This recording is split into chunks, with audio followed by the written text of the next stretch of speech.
On a cette impression-là de s'être fait voler notre maman.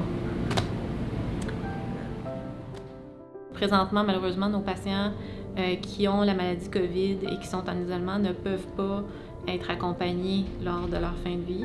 Ça nous a brisé le cœur à tous les professionnels de la santé qui travaillent ici. Et donc, on essaie de trouver une solution. Comme je vous dis, on travaille dessus. On va voir si ça va être bien reçu et si c'est applicable. Là. Avant d'être médecin, avant d'être professionnel de la santé, avant d'être infirmier, infirmière, inalo, on est humain. Là. On voit cette détresse-là, on voit ce qui se passe dans les médias, on voit ce qui se passe ici même, on voit que nos patients sont parfois malheureusement en train de mourir, puis ne peuvent pas avoir de visite, puis ça me brise le cœur. C'est jamais facile à voir. C'est cet aspect-là qui est venu me chercher le plus. Ma mère avait 78 ans, c'était une femme très active, c'était une ethnologue, chercheur, c'était une passionnée de son travail et tout. Tellement passionnée qu'elle s'est cachée à elle-même et à nous un myélome pendant presque un an. Le 9 avril, elle a été intubée.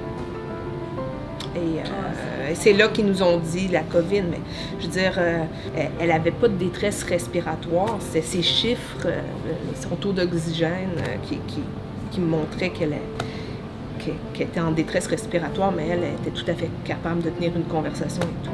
Elle a été intubée et elle a été mise dans un coma artificiel pendant 3 semaines.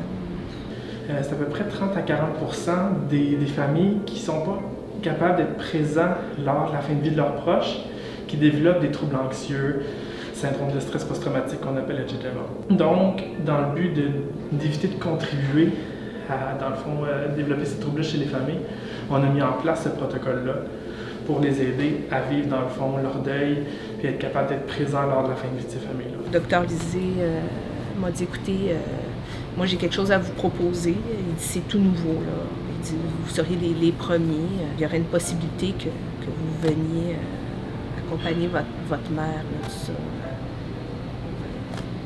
Oui, bien sûr, tout de suite. On essaie vraiment de rendre ce premier appel-là le plus humain possible parce qu'on sait très bien qu'un protocole, ça peut sembler très rigide, mais c'est quand même un moment assez unique qu'on va faire vivre aux familles, même si c'est circonscrit dans ces circonstances particulières. C'est un moment, en fait, qu'on veut que ce soit le plus facile, le plus aidant pour ces familles-là qui viennent au CHUM dire bye en fait à leur être proche. On voit avec la famille 1 heure de visite et on leur explique en fait qu'on va aller les chercher à l'accueil puis on va les amener sur le département. Par la suite, on a un rôle aussi auprès des infirmières. C'est quand même assez complexe en fait comme situation parce que l'infirmière, il y a aussi les valeurs personnelles qu'elle vit du fait que c'est quand même une visite qui est limitée à 2 heures. On le sait très bien que ça ne sera pas facile nécessairement pour soit l'infirmière, mais aussi pour la famille. C'est sûr que c'est plus touchant parce que là, la famille pleurait beaucoup.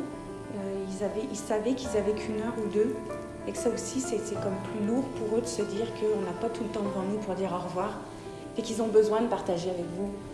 Elle aimait ci, elle aimait ça, elle était souriante, c'était une bonne vivante. Ils ont besoin de partager ça. Et que c'est sûr que c'était un petit peu plus pesant, mais en même temps, il y avait une partie de moi qui était quand même assez contente qu'on puisse faire ça pour eux. Et j'étais comme mélangée entre émotion pour elle, mais en même temps, j'étais vraiment contente de pouvoir faire ça pour la famille, parce que si on renverse la situation, il me semble que c'est logique qu'on aimerait tous être auprès de nos proches. La mort fait partie de la vie. Fait que moi, il m'aurait manqué un morceau, là. Puis ma soeur, il lui manque ce morceau-là. Mon frère, il lui manque ce morceau-là. Tu sais, je m'en venais ici, j'ai appelé ma soeur avant de venir, tu sais, puis bon, dis-le que ça a été difficile pour moi. J'ai dit oui, je vais le dire, c'est sûr.